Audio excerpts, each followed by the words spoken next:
vas pouvoir générer des graphiques depuis Perplexity. Tu vois qu'en fait, avec la nouvelle fonctionnalité, il programme directement dans l'interface de Perplexity.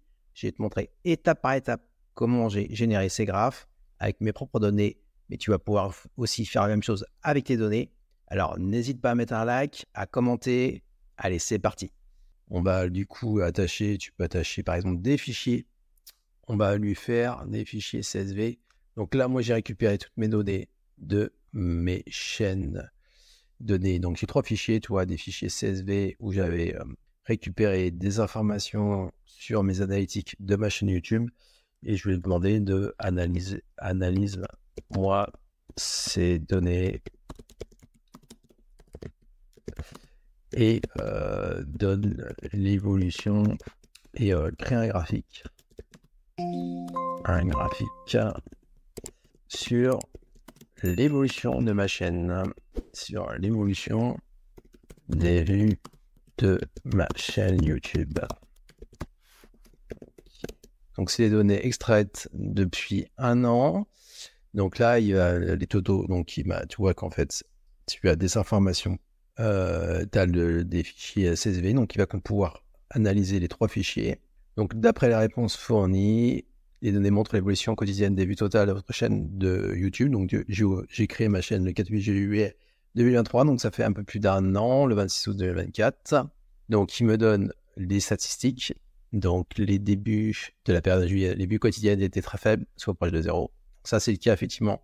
Quand vous commencez à créer une chaîne YouTube, il faut persévérer et continuer à produire du contenu de qualité et de manière régulière. Ça, c'est la clé sur YouTube pour pouvoir obtenir des vues et une audience qui correspond à ce que vous démontrez.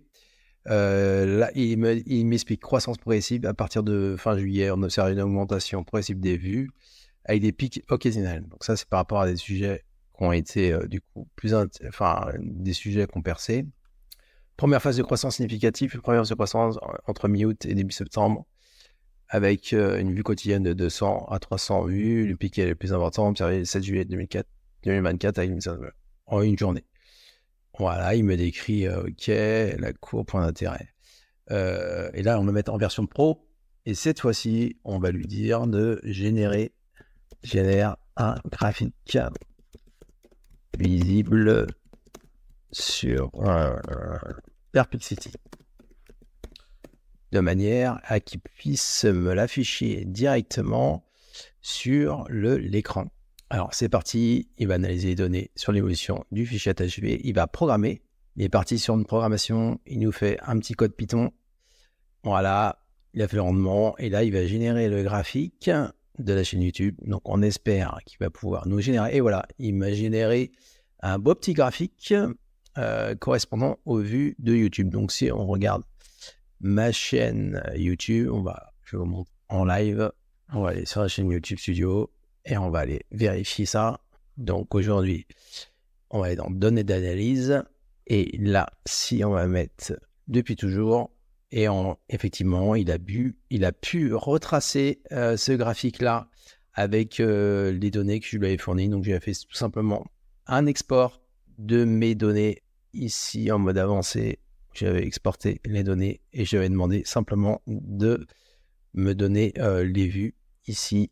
Donc, il m'a bien reproduit ce graphique-là. Si on compare avec Perplexity, voilà, il m'a bien généré ce graphique. Donc, c'est avec du coup des commentaires pertinents. Les croissances, ok. Croissance initiale avec 500 vues par jour. Il suis standardisé autour de 100 entrées par jour. Donc, il me donne les périodes d'activité. Il peut commenter le graphe. Et voilà, il m'a fait mon analyste. Et du coup, ce que je vais faire, c'est que je vais pouvoir le convertir en collection.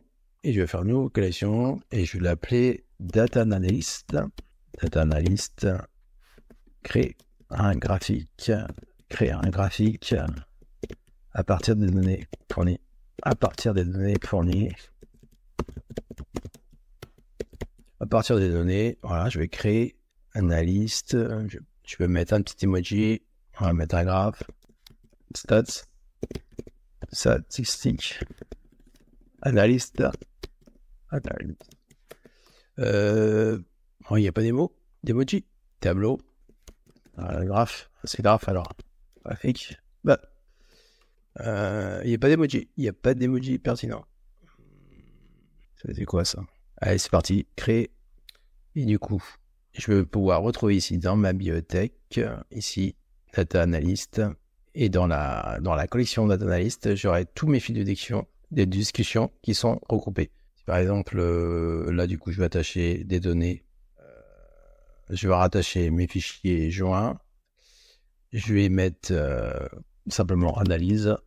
Du coup, il a toujours le prompt créer un graphique à partir des données. Je peux le modifier normalement. En version pro, il va pouvoir me générer le graphique correspondant aux données sans que je lui précise quoi que ce soit. On va laisser chercher. Donc, il a les données de la vue, IOU, abonnés et revenus. Et là, du coup, il va me faire 3 graphiques.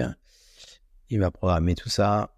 Informations relatives au tableau, le nombre d'abonnés. Donc là, on peut voir les revenus aussi. Il va faire les vues moyennes. Il va me dire les résumés, donc l'analyse des données. Le fichier relatif au tableau CSV. Ce fichier contient des informations sur la vidéo telles que le titre, date de publication, nombre de vues, durée de visionnage, nombre d'abonnés gagnés, les revenus estimés. Donc là, il me met la source. Le fichier toto.csv. Ce fichier représente le total de vues par date.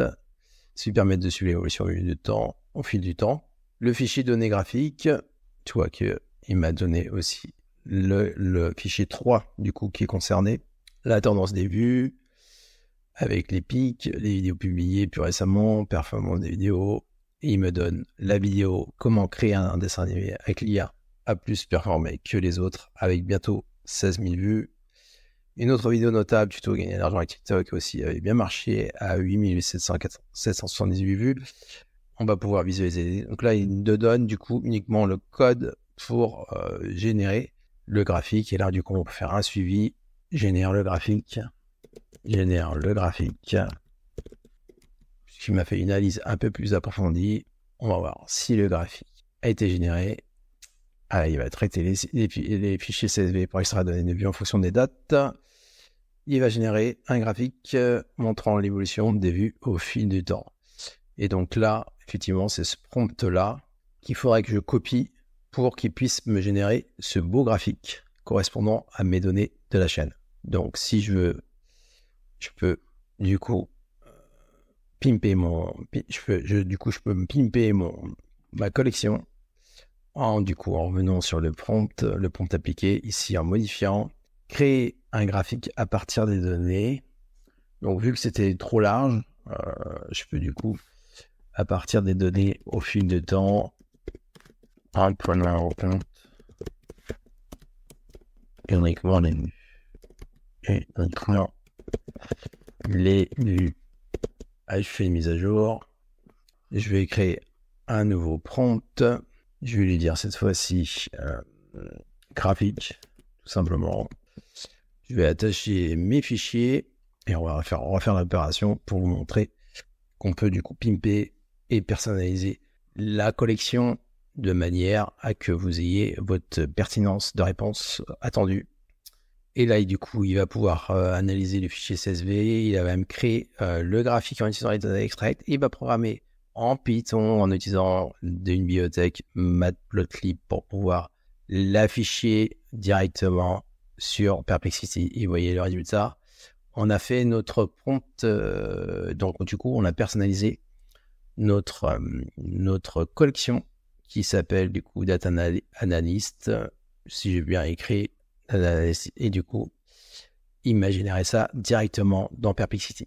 Et au passage, j'ai fait une petite faute sur le nom de la collection, donc si tu veux le modifier, tu as juste à faire ça, modifier la collection, tu mets Data Analyst comme ceci, tu fais mise à jour, et automatiquement, tu as ton nom de collection, et tu as tous les fils de discussion rattachés au même endroit. Donc c'est ça, toi, tu as les 3 annonces, tu vas pouvoir facilement récupérer les dernières analyses avec les différents graphes que tu as générés. Donc ça te donne un moyen d'organiser rapidement tes collections et de les retrouver facilement sur l'interface Perplexity.